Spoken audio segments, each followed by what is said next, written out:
محترم دینی اسلامی بھائیوں، آج جمعے کا دن ہے اور شعبان کا مہینہ ہے، اور اس مہینے میں مسلمانوں کے ہاں کئی برسوں سے ایک رسم چل پڑی ہے، ایک ایسی عبادت اور ایک ایسی رات جس کا دین اور شریعت سے کوئی تعلق نہیں ہے، اسی سے متعلق میری آج گفتگو ہوگی، شب برات اور آج کا مسلمان۔ اعوذ باللہ من الشیطان الرجیم، بسم اللہ الرحمن الرحیم۔ الیوم اکملت لکم دینکم واتممت علیکم نعمتی ورضیت لکم الاسلام دینا۔ قال رسول اللہ صلی اللہ تعالی علیہ وسلم: کل محدثۃ بدعہ وکل بدعۃ ضلالہ وکل ضلالۃ فی النار۔ وقال علیہ الصلاۃ والسلام: ينزل ربنا تبارک وتعالى كل ليلة إلى السماء الدنيا حين يبقى من ثلث الليل، أو كما قال رسول اللہ صلی اللہ علیہ وسلم۔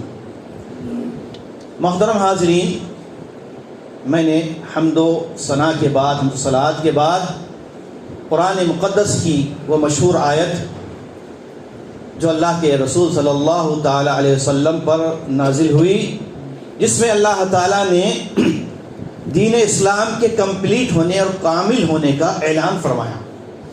الیوم اکملت لکم دینکم، یہ آیت اس وقت نازل ہوئی جب اللہ کے رسول صلی اللہ علیہ وسلم حجۃ الوداع کے موقع پر اپنا حج کر کے واپس ہو رہے تھے، تو اللہ تعالیٰ نے آپ پر یہ آیت نازل کر کے آپ کے ذریعے سے قیامت تک سارے مسلمانوں کو، بلکہ سارے انسانوں کو یہ میسیج، یہ سبق دے دیا کہ اب دین مکمل ہو چکا ہے۔ اور یہ نبی صلی اللہ علیہ وسلم پر قرآن کریم کے نزول کا 23واں سال تھا، یعنی قرآن کریم جب سے نازل ہونا شروع ہوا تھا، اقرأ بسم ربک الذی خلق سے لے کر اور پورے مکمل یعنی 114 سورتیں سورہ ناس تک، یہ 23 سال کے عرصے میں آپ صلی اللہ علیہ وسلم پر نازل ہوتا رہا، وقفے وقفے سے۔ ان آیات میں، ان صورتوں میں یہ خاص صورت ہے جس میں اللہ تعالیٰ نے بتایا کہ دین کو ہم نے مکمل کر دیا ہے، الحمدللہ۔ یہ ہم سب کے لیے بہت بڑی نعمت ہے، ورنہ ہم سے پہلے جتنی امتیں تھیں، قوم بنی اسرائیل اور دوسری امتیں، ان امتوں پر سب سے بڑا وبال، سب سے بڑی مصیبت یہ تھی کہ دین کی حفاظت ان کے اوپر، ان کے ذمہ ڈال دی گئی تھی، لیکن یہاں ایسا نہیں کیا گیا۔ اللہ تعالیٰ نے فرمایا، سورہ حجر کی آیت ہے: اِنَّا نَحْنُ نَزَّلْنَا الذِّكْرَ وَإِنَّا لَهُ لَحَافِظُونَ۔ ہم نے ذکر یعنی قرآن کو اور قرآن کے شرح کو، یعنی قرآن و حدیث دونوں کو نازل کیا، اور ہم ہی اس دین کے، شریعت کے، قرآن و حدیث کے محافظ ہیں۔ یہ سب سے بڑی اللہ تعالیٰ کی طرف سے ہم پر نعمت ہے، احسان ہے، ورنہ اگر ہم پر چھوڑا جاتا کہ بھائی آپ جو ہے بخاری کی حفاظت کر لیں، آپ مسلم کی حفاظت کر لیں، آپ قرآن کی جیسے آپ کو سمجھ میں آئے ویسی تفسیر کر لیں، تو آج جو دین الحمدللہ، اللہ رحم کرے شیخ البانی رحمۃ اللہ علیہ پر، جو محدث عصر ہے، اور اس طرح کے کبار علماء محدثین نے جو دین کی حفاظت کے لیے صحیح حدیث اور ضعیف احادیث کا مجموعہ ہمارے سامنے رکھ دیا ہے، جن کی وجہ سے آج ہم کو صحیح احادیث کے پرکھنے میں، جاننے میں کوئی دشواری نہیں ہے۔ تو یہ بنیادی بات کو آپ ذہن میں رکھیے۔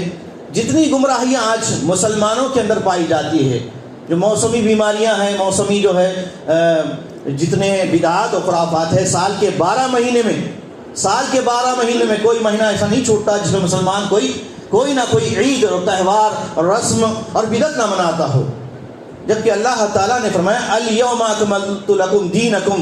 اے نبی صلی اللہ علیہ وسلم، جب بھی نبی کا نام آئے، محمد آئے، تو ہم پر یہ لازم ہے، فرض ہے کہ ہم آپ صلی اللہ علیہ وسلم پر درود السلام بھیجیں۔ درود السلام کیا ہے؟ نبی صلی اللہ علیہ وسلم پر اللہ کی رحمتیں اور برکتیں نازل ہو، صلی اللہ علیہ وسلم، اللہ تعالیٰ کی طرف سے سلامتی ہو آپ صلی اللہ علیہ وسلم پر۔ یہ کم سے کم درود ہے، اور اس کے بارے میں نبی صلی اللہ علیہ وسلم فرماتے ہیں: بخیل ہے وہ شخص بخیل ہے میرا وہ امتی جس کے سامنے میرا تذکرہ کو ہوا ہو، میرا نام لیا جائے اور پھر وہ مجھ پر درود نہ بھیجے۔ تو کم سے کم نبی کا نام آتے ہی کیا کہنا چاہیے؟ صلی اللہ علیہ وسلم۔ لوگ کہتے ہیں مر گیا مردود فاتحہ نہ درود، سنے ہوں گے آپ بھی، کیا مطلب ہے اس کا؟ آج میں اس کی بھی وضاحت کروں گا۔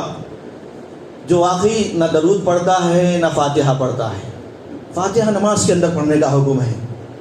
اللہ کے نبی صلی اللہ علیہ وسلم نے فرمایا، اور ائمہ اور محدثین نے یہ بھی کہا، امام ابو حنیفہ رحمۃ اللہ علیہ سے یہ بات بھی منقول ہے کہ اس آدمی کی نماز ابتر ہے، باطل ہے، فہیہ خداج، انکمپلیٹ ہے، جو نماز میں سورہ فاتحہ نہیں پڑھتا۔ لا صلاۃ، نماز ہوتی نہیں، اس کی نماز ہے ہی نہیں، گویا اس نے نماز پڑھ کر بھی نماز نہیں پڑھی۔ کون؟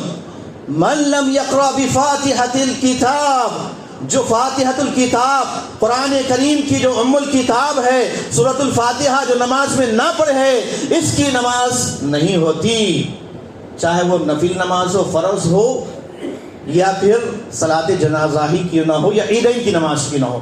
ہر نماز میں نماز کے اندر سورہ فاتحہ پڑھنا ہے۔ مسلمانوں میں سے اکثریت کو اس کا علم نہیں ہے، یاد رکھ لیجئے، جس کی وجہ سے آج مسلمانوں کے اندر دین کا صحیح علم نہ ہونے کی وجہ سے کچھ ایسے چیزیں ہیں جنہوں نے اس کو دین سمجھ کے اس میں داخل کر لیا ہے۔ جیسے فاتحہ ہی کو لے لیجیے آپ، سورۃ الفاتحہ کی جو الفاتحہ ہے، فاتحہ کی ایک رسم بنائی ہے مسلمانوں نے، جو نماز کے اندر تو سورہ فاتحہ نہیں پڑھتے، نماز ختم ہونے کے بعد الفاتحہ، ربنا تقبل منا الفاتحہ، قبرستان جاتے ہیں الفاتحہ، روزہ کھولتے ہیں الفاتحہ۔ پتہ نہیں کہاں سے آ گئی ہے۔ اللہ کے نبی صلی اللہ علیہ وسلم نے روزہ کھولتے وقت اور نماز کے وقت، نماز کے بعد کے جو اذکار ہیں، دعائیں ہیں، کبھی آپ نے ایسا نہیں فرمایا۔ لیکن آج دیکھیے ہر مسجد کا خطیب، ہر امام جو ہے عصر کی نماز، فجر کی نماز کے بعد ربنا تقبل منا الفاتحہ کہتا ہے۔ یہ کہاں سے آیا یہ لفظ، یہ جملے کہاں سے آئے؟ کیا یہ سنت ہے؟ دین کی دھجیاں اڑا دی ہیں ایسے لوگوں نے۔ سنیے صحیح حدیث سنیے، حضرت عائشہ رضی اللہ عنہا سے مروی ہے، صحیح بخاری کی حدیث ہے، فرماتی ہے کہ اللہ کے نبی صلی اللہ علیہ وسلم نے فرمایا،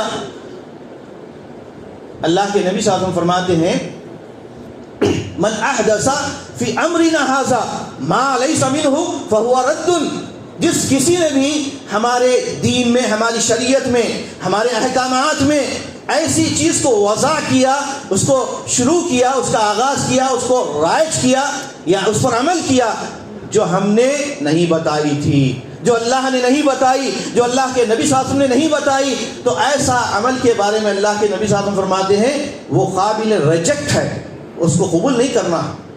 ایک اور حدیث میں آپ نے فرمایا کہ جس نے مجھ پر جھوٹی بات منسوب کی، من کذب علی متعمدا فلیتبوأ مقعدہ من النار، فرمایا نبی صلی اللہ علیہ وسلم نے، جس نے مجھ پر کوئی ایسی بات کہی، میری طرف منسوب کر دی جو میں نے نہیں کہی تھی، تو ایسے شخص اپنا ٹھکانہ کہاں بنا لے؟ مقعدہ من النار، اپنا ٹھکانہ جہنم بنا لے۔ ایسی ہزاروں موضوع منکر روایتیں ہیں، جن میں سے 40 سے کہیں زیادہ شب برات کے بارے میں موضوع روایتیں ہیں، جس میں سے ایک بھی اتھینٹک نہیں ہے، ایک حدیث بھی صحیح نہیں ہے۔ اب اس کے بارے میں ائمہ محدثین کا عمل کیا رہا ہے؟ کسی نے بھی جو ہے نبی صلی اللہ علیہ وسلم کے بعد صحابہ کرام نے، تابعین نے، تبع تابعین نے، محدثین نے اور ائمہ کرام نے شب برات نہیں منائی۔ میں آپ کو اس کی وضاحت بھی کروں گا۔ شب برات کا لفظ کہاں سے آیا ہے؟ پہلے تو یہ عربی کا لفظ نہیں ہے، شب فارسی کا لفظ ہے، اور برات جو ہے یہ اردو کا یا سنسکرت کا ہے۔ اگر یہ دونوں جو ہے فارسی، اردو، عربی اور دوسری زبانوں سے ملے ہوئے ہیں، تو اس سے صاف معلوم ہوتا ہے کہ یہ دین نہیں ہے، یہ دین کا لفظ نہیں ہے۔ ہاں حدیث میں جو لفظ آیا ہے، اگرچہ کہ وہ ضعیف حدیث ہی کیوں نہ ہو، لیلۃ النصف من شعبان، شعبان کی آدھی یعنی 15ویں رات، اس کا ذکر آتا ہے۔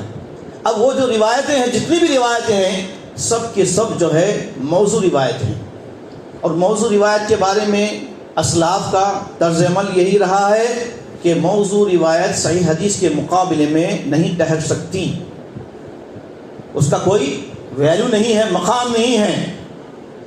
اور جو لوگ ضعیف روایتوں پر، موضوع روایتوں پر قائم ہیں اور اسی پر چلتے ہیں، تو ان کو یہ بات معلوم ہونی چاہیے کہ ائمہ کرام نے جتنے بڑے بڑے امام گزرے ہیں، ان اماموں نے صاف کہہ دیا کہ ہمارا مسلک، ہمارا منہج اور ہمارا مذہب صحیح حدیث ہے، موضوع حدیث نہیں رہا ہے کسی امام کا مسلک۔ جیسے آپ دیکھیں گے عبد الجید میں امام ابو حنیفہ رحمۃ اللہ علیہ کی طرف سے یہ حدیث، یعنی یہ ان کا یہ قول منقول ہے، اور امام مالک رحمۃ اللہ علیہ کی طرف بھی یہ منسوب ہے کہ کہا انہوں نے اذا صح الحدیث فهو مذہبی، جب صحیح حدیث مل جاتی ہے تو وہی ہمارا مسلک ہے۔ اب آپ بتائیے ہمارا مسلک کیا ہے؟ کیا ہے؟ صحیح حدیث، ضعیف حدیث نہیں ہے، موضوع روایت نہیں ہے۔ کیوں ہے یہ؟ اس لیے کہ اللہ تعالیٰ نے دین کو مکمل کر دیا، اور مکمل کا معنی یہی ہوتا ہے کہ اس میں کمی بیشی کی، زیادتی کی، کمی کرنے کی کسی کو اجازت نہیں ہے۔ ہے اجازت؟ بالکل نہیں ہے۔ قرآن کی ایک سورت ہے سورۃ النجم، سورہ نجم، جس کی ابتدائی دوسری آیت میں اللہ تعالیٰ نے فرمایا وَالنَّجْمِ إِذَا هَوَىٰ مَا ضَلَّ صَاحِبُكُمْ وَمَا غَوَىٰ وَمَا يَنْطِقُ عَنِ الْهَوَىٰ وَمَا يَنْطِقُ عَنِ الْهَوَىٰ إِنْ هُوَ إِلَّا وَحْيٌ يُوحَىٰ۔ اللہ کے رسول صلی اللہ تعالیٰ علیہ وسلم کے بارے میں اللہ تعالیٰ نے فرمایا کہ یہ نبی جو ہمارے نبی ہیں محمد صلی اللہ علیہ وسلم، وَمَا يَنْطِقُ عَنِ الْهَوَىٰ، اپنی خواہش نفس سے نہیں بولتے، جو بھی کہتے ہیں آپ وہ إِلَّا وَحْيٌ يُوحَىٰ، اللہ کی طرف سے وحی ہوتا تھا۔ ورنہ اللہ کے نبی صلی اللہ علیہ وسلم کی سیرت پڑھیے آپ پتہ چلے گا، کئی ایسے سوالات آپ کے سامنے آئے لیکن بر وقت آپ کو اس کا جواب معلوم نہیں تھا تو آپ نے سکوت اختیار فرمایا، خاموشی اختیار فرمائی، جب تک کہ جبرائیل علیہ السلام نہیں آ جاتے اللہ کی طرف سے اللہ کا حکم لے کر، تب تک اللہ کے نبی صلی اللہ علیہ وسلم خاموشی اختیار فرماتے تھے۔ معلوم یہ ہوا کہ اللہ کے نبی صلی اللہ علیہ وسلم کی سیرت طیبہ، آپ صلی اللہ علیہ وسلم کی حیات طیبہ ہم سب کے لیے اس لیے لقد کان لکم فی رسول اللہ اسوۃ حسنہ، سورہ احزاب کی آیت نمبر 21 میں اللہ تعالیٰ فرماتا ہے کہ نبی صلی اللہ علیہ وسلم تمہارے لیے بہترین آئیڈیل ہے۔ ہم سب کے امام کون ہیں؟ امام اعظم حضرت محمد مصطفیٰ صلی اللہ تعالیٰ علیہ وسلم۔ لیکن لوگوں نے ائمہ کرام کو بڑا امام بنا لیا، امام ابو حنیفہ رحمۃ اللہ علیہ کو امام اعظم کہتے ہیں، تو کیا مطلب ہوا اس کا؟ جتنے امامہ ہیں، یہ جتنے ائمہ کرام ہیں، ابو بکر صدیق رضی اللہ عنہ وہ بھی امام ہیں، یہ چھوٹے امام ہوں گے نعوذ باللہ۔ جب آپ نے ابو حنیفہ رحمۃ اللہ علیہ کو بڑا امام بنا دیا، امام اعظم بنا دیا، تو دوسرے جتنے بھی امام رہیں گے کیا ہوں گے؟ وہ چھوٹے ہو جائیں گے۔ تو ہم کو اس کی اجازت نہیں ہے کہ یہ چھوٹا امام ہے، یہ بڑا امام ہے۔ ہم سب کے جو امام ہیں امامنا محمد صلی اللہ علیہ وسلم۔ نبی صلی اللہ علیہ وسلم کے بعد کوئی امام ہوتا، نبی کے بعد کسی کو اگر جو ہے یہ لفظ زیب دیتا تو حضرت ابو بکر صدیق رضی اللہ عنہ ہے۔ لیکن مسلمانوں کی بڑی تعجب کی بات ہے کہ مسلمانوں نے دین کو نہ سیکھ کر، نہ جان کر بہت بڑی جو ہے اپنا نقصان اٹھایا ہے، جبکہ اہل کشی جو ہے ان کے پاس 12 امام ہیں، اور 12 اماموں میں سے ایک آخری ان کے امام ہیں جن کو وہ امام مہدی کہتے ہیں۔ اور جو مسلمان مہدی کو نہیں جانتے وہ بھی کیا کرتے ہیں؟ ان کی اتباع میں امام مہدی علیہ السلام کا لفظ لگاتے ہیں، نہ وہ امام ہیں نہ علیہ السلام ہیں۔ اگر آپ ان کو امام مہدی علیہ السلام بولیں گے تو اس کا مطلب یہ ہوا کہ آپ جو ہے مہدی کو اپنا امام تسلیم کرتے ہیں، اپنا نبی تسلیم کرتے ہیں۔ کتنی بڑی غلطی ہو رہی ہے مسلمانوں سے۔ بلکہ بڑے بڑے علماء کرام بھی اپنی کتابوں میں لکھتے ہیں امام مہدی قیامت کے قریب آئیں گے، مہدی آئیں گے۔ آپ ان کو مہدی بول سکتے ہیں، اگر عزت دینا ہی ہے تو مہدی رحمۃ اللہ علیہ بول سکتے ہیں۔ تو یہ قیامت کے قریب صحیح حدیث میں ہے، قیامت کے قریب آئیں گے، اور ان کا نام جو ہے محمد بن عبداللہ ہوگا، اور یہ جو ہے حضرت عیسیٰ علیہ السلام سے مل کر دجال کو ختم کریں گے، جتنا اللہ تعالیٰ چاہے گا اتنی مدت یہ حکومت کریں گے، عدل و انصاف قائم کریں گے۔ تو ہمارا یہ عقیدہ ہے، ایمان ہے اہل السنہ والجماعت کا، اہل الحدیث کا، اہل العصر کا۔ اب رہے اہل البدع اور اہل تشیع، ان کا خطرناک عقیدہ دیکھیے 15ویں شعبان کے تعلق سے سن لیجیے، اگر آپ کو معلوم نہیں تھا تو معلوم کر لیجیے۔ شب برات یعنی یہ تبرہ کے لفظ سے ماخوذ ہے۔ تبرہ کا مطلب کیا ہوا؟ بیزارگی، بیزارگی والی رات، یعنی ہم جو ہے بیزار ہیں۔ تو یہ اہل تشیع شب قدر مناتے ہیں اس عقیدے کے ساتھ، اس عقیدے فاسدہ کے ساتھ یہ دشمنی رکھتے ہوئے حضرت ابوبکر صدیق رضی اللہ عنہ سے، حضرت عمر فاروق رضی اللہ عنہ کے بارے میں ان کا یہ عقیدہ ہے کہ 15ویں شب کو یعنی اس لیلۃ شب برات میں اہل تشیع کا عقیدہ ہے کہ ہمارے امام مہدی علیہ السلام تشریف لائیں گے اور ابوبکر کا اور عمر فاروق کو سولی پر چڑھائیں گے، نعوذ باللہ من ذالک۔ ایسا عقیدہ ہے ان کا آج کی 15ویں شب کے بارے میں اہل تشیع کا۔ تو جتنے گستاخ رسول ہیں، ابھی ایک اٹھا تھا گستاخ رسول بدبخت 26 آیات کو لے کر، اور انہی کی نسل کے جو لوگ ہیں یہ لوگ کیا کرتے ہیں؟ پہلے جو ہے ہتھیار حملہ کرتے ہیں نبی صلی اللہ علیہ وسلم پر، امہات المومنین پر، صحابہ کرام پر، جبکہ پوری امت کا اجماع ہے، پوری امت کا، چاہے کسی بھی مسلک سے تعلق رکھنے والے ہوں، کہ صحابہ کرام رضوان اللہ علیہم اجمعین کو جو بھی برا بھلا کہتا ہے، سن لیجئے، جو بھی صحابہ کرام کو ہمارے ابو حنیفہ رحمۃ اللہ علیہ، امام شافعی رحمۃ اللہ علیہ، امام احمد بن حنبل رحمۃ اللہ علیہ، امام مالک رحمۃ اللہ علیہ اور دیگر ائمہ اور محدثین کا یہی عقیدہ، یہی اجماع ہے کہ جو بھی صحابہ کرام سے تبرہ کرتا ہے اور ان کو برا بھلا کہتا ہے، وہ شخص اسلام سے خارج ہے، اس کا اسلام سے کوئی تعلق نہیں ہے۔ لیکن آج ہم دیکھ رہے ہیں رجب کے گنڈے بہت مسلمانوں نے منائے ہوں گے، اس وقت بھی حضرت امیر معاویہ رضی اللہ عنہ کی شہادت ہوئی تھی، اور مسلمان کیا کریں؟ کپے کھا رہے ہیں، مٹھائیاں کھا رہے ہیں، گنڈے کھا رہے ہیں، اور شب برات میں بھی یہی ہو رہا ہے تقریباً۔ آج کے مسلمان پورا اہتمام کرتے ہیں۔ اتفاق یہ کہ جمعہ آ گیا، ورنہ اگر جمعہ نہ بھی ہوتا تو ایسا محسوس ہوتا کہ آج جمعہ ہے، عید کا دن ہے، پوری تیاری کرتے، زندے تو چھوڑیے مردوں کی بھی تیاری کرتے، بعض کہ مردوں کی روحیں آ جاتی ہے اور ان کی پسند کا آئٹم کھا کر جاتی ہے۔ ہم نے بچپن میں بھی دیکھا بعض گھروں میں کہ باضابطہ جو ہے ان کے ابا جان یا ان کے جو بھی مرحوم انتقال ہو گیا ہے، ان کی جو بھی خواہش تھی، جو پسند سے کھاتے تھے، وہ آئٹم کو رکھتے ہیں، اس پر فاتحہ پڑھتے ہیں، پھر اس کو کہیں کونے پر رکھ دیتے ہیں یا گھر کی چھت پہ رکھ دیتے ہیں۔ کوئی کوا آ کر، کوئی جانور آ کر کھا گیا، کھا کر چلا گیا تو سمجھتے ہمارے مرحوم کی روح آئی تھی اور یہ آئٹم کھا کر چلی گئی۔ بس ان کو دل کو تسلی ہوتی کہ ہمارے مرحوم جو ہے ہمارا پکا ہوا آئٹم بڑی خوشی سے کھا کر چلے گئے۔ استغفر اللہ۔ تو یہ حال ہے آج بھی اس دور میں، جبکہ پورے کھل کر صحیح احادیث، ضعیف احادیث، موضوع روایتیں آپ کے سامنے الحمدللہ محدثین نے رکھ دی ہیں، اس کے باوجود بھی لوگوں کی حرکت ہے۔ اور ایک اہم بات آپ کو بتانے جا رہا ہوں میں، اکثر مسلمانوں کا یہ عقیدہ ہے کہ شب برات میں اللہ تبارک و تعالیٰ جو ہے 7 آسمان سے پہلے آسمان پہ آتا ہے۔ سنے ہوں گے نا آپ لوگ، لیکن سنیے، ابھی میں نے ابتدا میں بھی یہ حدیث پیش کی تھی اور صحیح حدیث ہے، ینزل ربنا تبارک و تعالیٰ کل لیلۃ، ہمارا پروردگار، ہمارا رب العالمین، کل لیلۃ کا مطلب کیا ہوا؟ ہر رات، ایوری نائٹ، ہر رات، ینزل نازل ہوتا ہے، اترتا ہے، کس آسمان پر؟ یہ 7 آسمان سے پہلے آسمان پر۔ حین یبقی من ثلث اللیل، کس وقت؟ جبکہ رات کا 1/3 حصہ ختم ہو جاتا ہے۔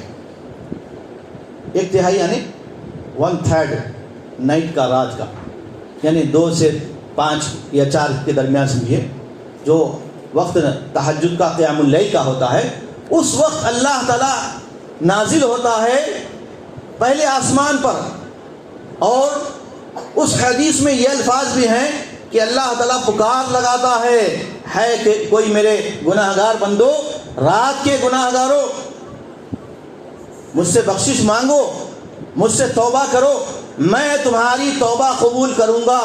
یہ ہر رات اللہ تبارک و تعالیٰ پہلے آسمان پر نازل ہو کر بندوں کو صدا دیتا ہے، بندوں کو آواز دیتا ہے، بندوں کو پکارتا ہے۔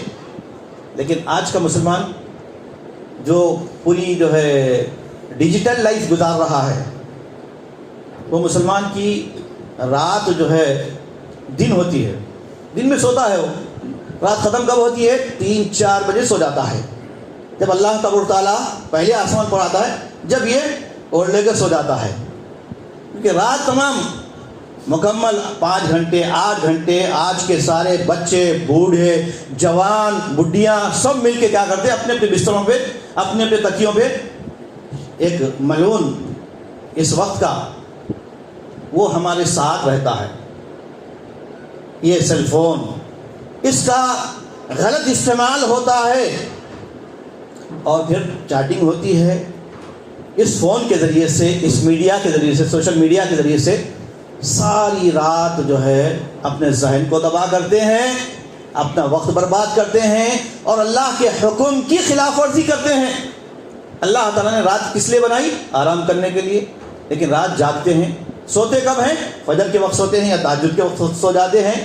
اس وقت اللہ تبارک و تعالیٰ نازل ہو کر اپنے بندوں کو پکارتا ہے، گناہ گار بندو آؤ میں تمہاری بخشش کر دوں گا۔ اور یہ مسلمان سمجھتا ہے نہیں، ہم پورے سال کے 24 یعنی 360 دن ہم کچھ بھی گناہ کرے تو کچھ بھی نہیں ہوتا، سب کر سکتے ہم۔ شب برات تو ہے ان کو بخشنے کے لیے اللہ تعالیٰ، ایک ایسی روایت بھی ہے، ضعیف موضوع روایتیں ہیں کہ بنو کلب کے جانوروں پر کے جتنے بکری اس پہ بال ہوتے ہیں بکریوں پر، اتنے بالوں کے حساب سے جتنی پوری بخشش کر دی جاتی ہے، ہر بندے کی بخشش ہو جاتی ہے۔ ایسی موضوع روایتیں آج رات میں عشاء کے بعد سے سنائی جاتی ہے۔ تو ایسی روایتوں کا سنانا اور ایسی روایتیں پیش کرنا شریعت میں جائز نہیں ہے۔ ہمارا دین کیا ہے؟ محفوظ ہے۔ ابتدا میں ہی میں نے کہا بالکل محفوظ ہے۔ اگر کوئی شخص دین کے اندر مداخلت کرے گا، زیادتی کرے گا، کوئی بدعات کو جاری کرے گا، تو بھی دین کے اندر اس کا کوئی مقام نہیں ہوگا، اس کی کوئی حیثیت نہیں ہوگی۔ تو شب برات اس کا دین سے، اسلام سے کوئی تعلق نہیں ہے۔ یہ بعد میں لوگوں نے قرآن کریم کی بعض آیتوں کو جو شب قدر کے تعلق سے نازل ہوئی، سورہ دخان کی آیت، اس آیت کو اس کے ساتھ اٹیچ کیا جاتا ہے اس واقعے سے، اور اسی طرح ایک اور واقعہ پیش کیا جاتا ہے کہ اللہ کے نبی، یہ بھی ضعیف موضوع روایت ہے، اللہ کے نبی صلی اللہ علیہ وسلم آرام فرما رہے تھے۔ حضرت عائشہ رضی اللہ عنہا نے دیکھا کہ اللہ کے نبی صلی اللہ علیہ وسلم اچانک اٹھے، اٹھ کر نکل پڑے ہیں بقیع کی طرف، قبرستان کی طرف۔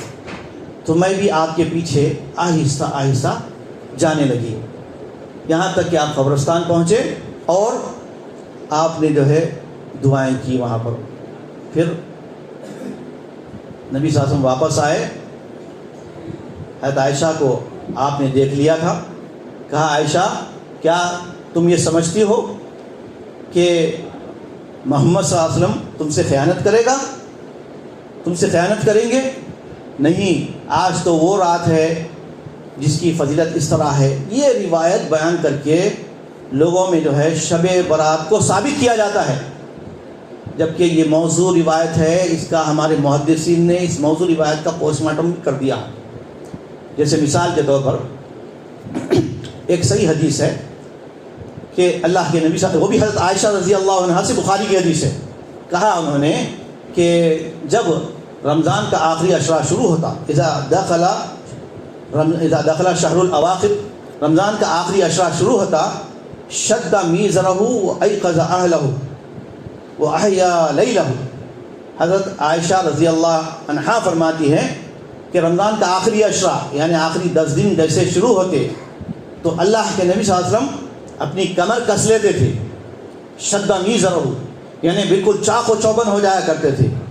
وَأَيْقَظَ أَهْلَهُ اور اپنی رات کو زندہ رکھتے, یعنی شب بیداری فرماتے تھے.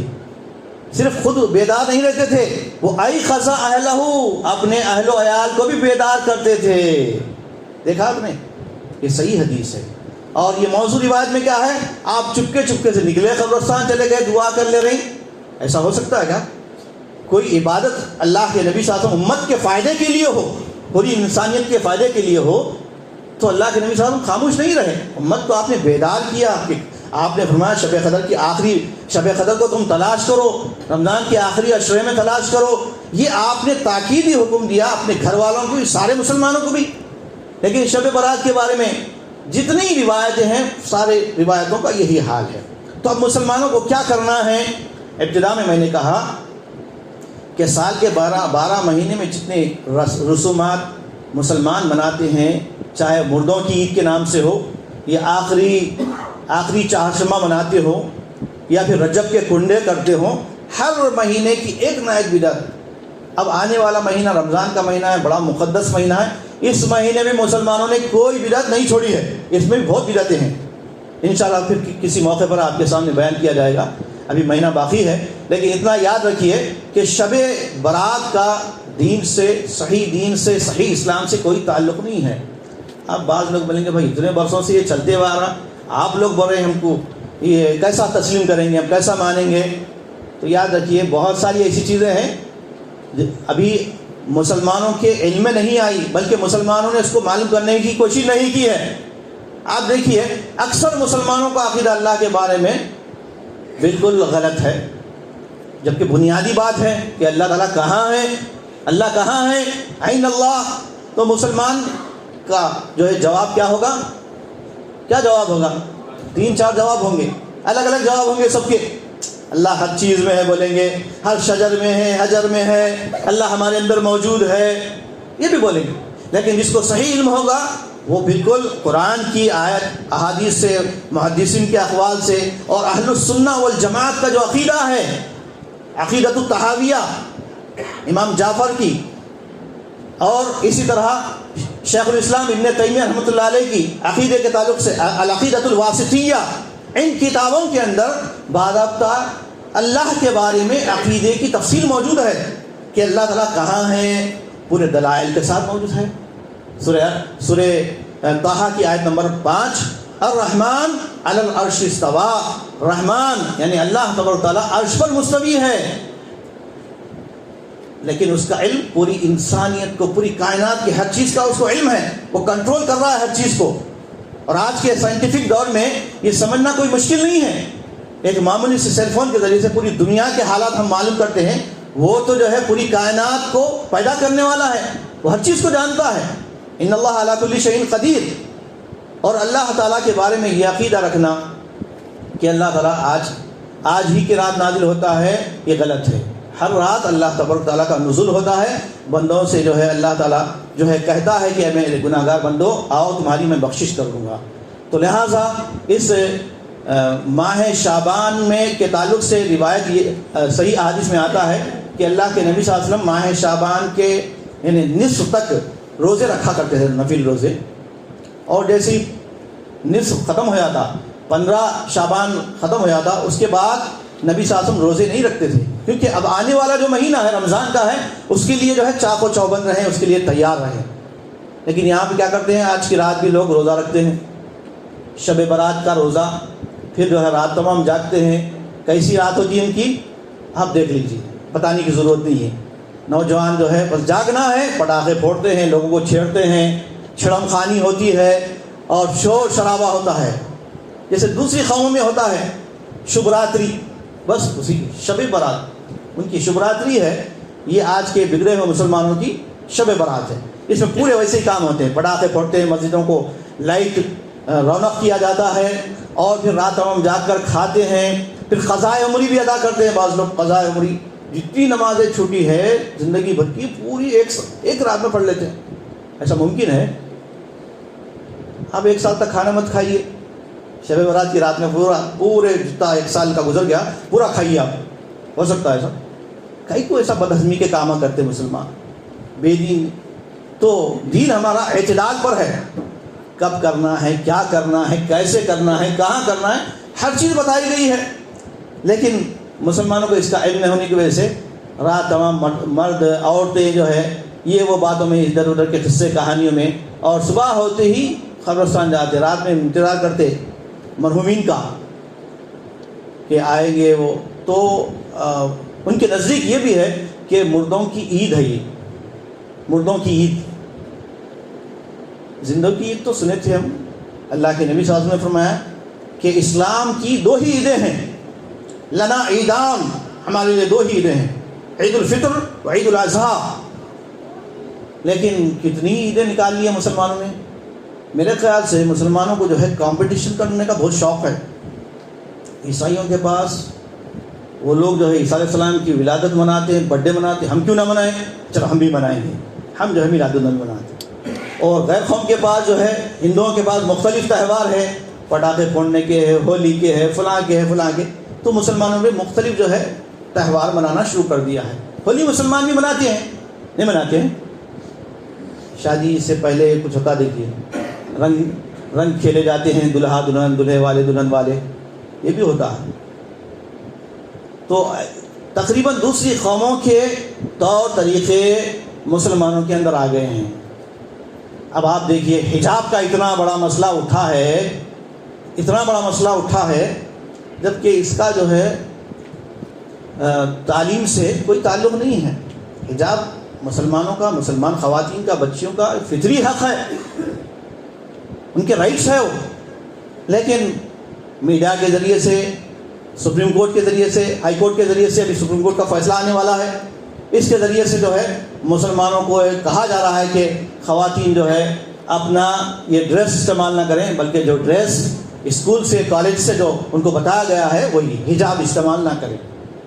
جبکہ حجاب جو جس پر بحث ہو رہی، گفتگو ہو رہی ہے، یہ بھی میں سمجھتا ہوں کمپلیٹ نہیں ہے. ان کے نزدیک حجاب کا مطلب کیا ہے؟ عورتیں صرف سر کے بال چھپا لینا، اتنا ہی ہے.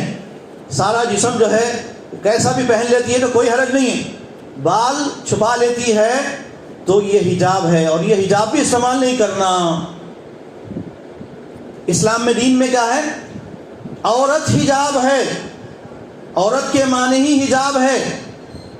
المرأۃ کلھا عورۃ، سر سے پاؤں تک عورت کو چھپنا ہے، چھپنا نہیں ہے، چھپنا ہے. لیکن یہ بالکل الٹا ہے. اور مسلمان بھی ایسے ہی کرتے ہیں، بچپن سے شارٹ پہناتے ہیں، مرد تو فل لباس پہنتا ہے، عورتوں کو بلوز پہناتے ہیں. آدمی بلوز پہنا تو چل جائے گا، پھر بھی نہیں چلے گا. دیکھیے جیسے میں بتا رہا ہوں آپ کو، مرد کی عورت کیا ہے؟ کسی کو معلوم ہے؟ معلوم ہے ماشاءاللہ. مرد کی عورت، یعنی مرد کی عورت کا مطلب جو چیز قابل سطر ہے چھپانے کی، مرد کے لیے، ہر جوان کے لیے جو بالغ ہو جائے، کتنا ہے اس کا حصہ بتائیے؟ ناک سے لے کر گھٹنے تک ہے. یہ مرد کی عورت ہے، یہ چھپنا ہی چھپنا ہے. عورت کی عورت کیا ہے؟ عورت سرتاپا عورت ہے. عورت کے معنی چھپنے کے ہیں، سر سے پاؤں تک پورا چھپنا ہے یہ. لیکن ہم مسلمانوں نے اس کا پاس لحاظ نہیں رکھا. ساڑی، بلوز ہے. پھر آج کے جو کپڑے ہیں، اب اس کے تعلق سے ایک حدیث سنا کر میں اپنی بات کو کمپلیٹ کروں گا کہ اللہ کے نبی صلی اللہ علیہ وسلم نے فرمایا، المرأۃ عورۃ اذا خرجت استعطرت فمرت. جب عورت عطر میں ملوث ہوتی ہے، ملبوس ہوتی ہے، خوشبودار کپڑے پہنتی ہے، عطر لگاتی ہے، پرفیوم لگاتی ہے، اور مردوں کے درمیان سے گزرتی ہے، خالی گزرتی ہے، پورے کپڑے پہنی ہوئی ہے لیکن خوشبو لگا کر، پرفیوم لگا کر مردوں کے بیچ میں سے گزر رہی ہے، مردوں کے درمیان سے گزر رہی ہے، تو اللہ کے نبی صاحب نے فرمایا فَهِيَ كَذَا فَهِيَ زَانِيَةٌ فَهِيَ زَانِيَةٌ، فرمایا وہ زانیہ بدکار ہے. کتنی سخت وعید ہے. لیکن آج کے دیوس مسلمان، بے غیرت مسلمان اپنے شادیوں میں اپنے ہر ایک کے سامنے اپنے بیوی کو، بیٹی کو، بہو کو، سب کو نکالتے ہیں. استغفر اللہ. اور بحث ہو رہی ہے کس پر؟ حجاب پر. حجاب کے خلاف جو ہے آوازیں اٹھ رہی ہے. پہلے خود جو ہے اپنا ماحول سیدھا کرنا ہے. خیر وہ موضوع ایک سیاسی موضوع بن چکا ہے، ہم یہ نہیں کہتے کہ اس پہ آواز نہ اٹھائیں. اس پر مسلم پرسنل لاء بورڈ نے فیصلہ بھی کیا ہے کہ یہ کورٹ کا جو فیصلہ ہوا ہے بالکل ہمارے مذہب کے خلاف ہے. اور ہندوستان کے اندر جتنے مذاہب ہیں یہاں پر دستور اور کانسٹیٹیوشن کے مطابق اس کا جو حق ہے، اس کا دستور کے حساب سے 25ویں دفعہ کے تحت ہر ایک کو اپنے اپنے مذہب کے مطابق جینے کا ادھیکار ہے، اسے کوئی چھین نہیں سکتا. لیکن یہاں مسئلہ، سب سے بڑا مسئلہ کیا ہے؟ ہم مسلمانوں کا ہے کہ ہماری یونٹی بہت کمزور ہے، بلکہ نہیں کے برابر ہے. سب سے اہم بات بتا رہا ہوں میں، ہم مسلمانوں نے کیا کیا؟ مسلکوں کی بنیاد پر، برادریوں کی بنیاد پر، سلسلوں کی بنیاد پر ایک کلمہ گو ہونے کے باوجود الگ ہو گئے. اور غیر قوم یا جس میں سے جن تک ہم نے دین کی بات نہیں پہنچائی ان کو تو ہم کافر نہیں کہہ سکتے، جو واقعی پکے کافر ہیں. الکفر ملت واحدہ، وہ لوگ اسلام کے دشمن، انسانیت کے دشمن. ابھی جو خوارج ہیں ان کا بھی معاملہ بڑا عجیب ہے، اور جو اس ملک کے اندر یہاں کی یکجہتی کو بگاڑ رہے ہیں اور خود مسلمانوں کے اندر نوجوانوں میں گھس کر ان کو حدیثوں سے متنفر کر رہے ہیں، صحیح حدیث سے، قرآن سے. بظاہر یہ قرآن کی دلائل دیتے ہیں، لیکن ایسے گمراہ کن عقائد ہیں کچھ نوجوانوں کے جو اسرائیلی روایتوں کو لے کر اور ان کے ایجنٹ بن کر مسلمانوں میں کام کر رہے ہیں، صحیح حدیث پر چلنے والوں کے اندر کام کر رہے ہیں تاکہ ان لوگوں کا عقیدہ جو ہے بگڑ جائے. تو ضرورت اس بات کی ہے کہ ان سارے حالات کے اندر ہم مسلمانوں کو انہیں ہوش کے ناخن لینا ہے، سمجھداری سے کام کرنا ہے. اور یہ دور جو ہے یقیناً فتنوں کا دور ہے، ہر دن ایک نیا فتنہ اٹھ رہا ہے. ایسے فتنوں سے اپنے آپ کو بچانا اور اپنے گناہوں کی اللہ تعالیٰ سے معافی مانگنا اور گھروں میں رہنے کا حکم ہے. امسک لسانک وابکی خطیئتک، امسک لسانک، اپنی زبان کو جو ہے روک کے رکھو. زبان کھلے گی تو فتنے اٹھیں گے، زبان کھلے گی، اسی طرح آپ کا سیل فون کھلے گا، اس پہ کچھ چیٹنگ ہوگی، کچھ کمنٹس کریں گے آپ، فتنے بڑھتے جائیں گے. تو اس لیے یہ جو ہتھیار ہے آپ کے پاس سیل فون کا، اس کا صحیح استعمال کرنا ہے، ورنہ اس کا استعمال آپ کے لیے جائز نہیں ہے. اگر غلط استعمال کرتے ہیں آپ کے بچے، آپ کے گھر والیاں اور ساری عورتیں اگر، تو پوری تباہیوں کی یہ بنیاد ہے. آج ہمارے پاس کیا ہے؟ اللہ کا کلام موجود ہے، قرآن، لیکن کبھی توفیق نہیں ہوتی اس پر ریسرچ کرنے کی، اس پہ جو ہے تدبر کرنے کی، سیکھنے کی. صحیح احادیث کہاں ہے، کہاں سے ملے گی، کیسے ہم جو ہے سیکھیں گے؟ علماء سے ہمارا رابطہ نہیں ہے، تعلق نہیں ہے، تو ہم کیا کریں؟ انٹرنیٹ کو اپنا ہم نے امام بنا لیا ہے اور گمراہیاں پھیل رہی ہے. غرض شب برات کے تعلق سے بہت ساری اور باتیں تھیں. اتنا یاد رکھیے کہ شب برات کا اسلام سے، دین سے، نبی صلی اللہ علیہ وسلم کی تعلیمات سے کوئی تعلق نہیں ہے. مردے جو ہے جا کر واپس نہیں آتے، چلے گئے تو بس وہ عالم ارواح میں رہتے ہیں. اچھے ہیں، نیک اعمال کیے ہیں تو ان سے کہا جاتا ہے نم کا نومتی العروس، جیسے دلہن سو جاتی ہے ویسے سو جا آرام تک قیامت تک. اور اگر برے ہیں، زندگی بھر برے کام کر کے گئے تھے، لوگوں کو ستائے تھے، لپا ڈپی کر کے گئے تھے، حرام کا کھائے تھے، اب ان کے اوپر جو ہے ختم قرآن بھی پڑھ رہے ہیں آپ، کچھ بھی کام کا نہیں ہے، سب بیکار ہی ہے. ہر آدمی کو اللہ تعالیٰ نے ذمہ دار بنایا ہے، ہر آدمی سے باز پرس ہوگی. باپ اگر نیک ہے تو بیٹے کو جو ہے اس کی نیکیاں نہیں دی جائے گی. اگر بیٹا جو ہے بدکار ہے، گناہ گار ہے، تو بیٹا نیک ہے تو بیٹا جو قیامت کے دن کا یوم یفر المرء من اخیہ و امیہ و ابیہ و صاحبتہ و بنیہ، قیامت کا نقشہ قرآن میں اللہ نے کھینچا ہے کہ قیامت کے دن میدان محشر میں ہر آدمی ایک دوسرے سے بھاگے گا، باپ بیٹے سے، شوہر بیوی سے، بیوی شوہر سے، ایسا راہ فرار اختیار کرے. کوئی جو ہے نہیں دے گا کسی کو اپنی نیکی. اور ولا تزر وازرۃ وزر اخرى، کسی انسان کے گناہ کا بوجھ دوسرے انسان کے اوپر بھی نہیں ڈالا جائے گا. انصاف ہوگا قیامت کے دن، ہر ایک کے ساتھ انصاف ہوگا، کیونکہ ہر انسان کو اللہ تعالیٰ نے ذمہ دار بنایا ہے. اب میرے ابا نیک عمل کر لیے تھے، میں ضروری نہیں ہے، ایسا نہیں سمجھنا. ہمارے مرشد بول دیے تھے نماز نہیں پڑھے تو بھی چلے گا، ہمارے نام پر جو ہے جمعرات کی فاتحہ دے دو بس تمہاری بخشش ہو جائے گی. کیسے گمراہی کے عقیدے مسلمانوں کے اندر، اللہ کی پناہ. تو ان گمراہیوں سے مسلمان خود پہلے بچیں. مضبوط عقیدہ یہی ہے کہ اللہ کو ایک جانیں، اللہ تعالیٰ کو جو ہے نفع نقصان پہنچانے والا اللہ تعالیٰ خالق ہے، مالک ہے، معبود ہے، ہر چیز پر وہی قادر ہے اور وہ سننے والا، جاننے والا ہے.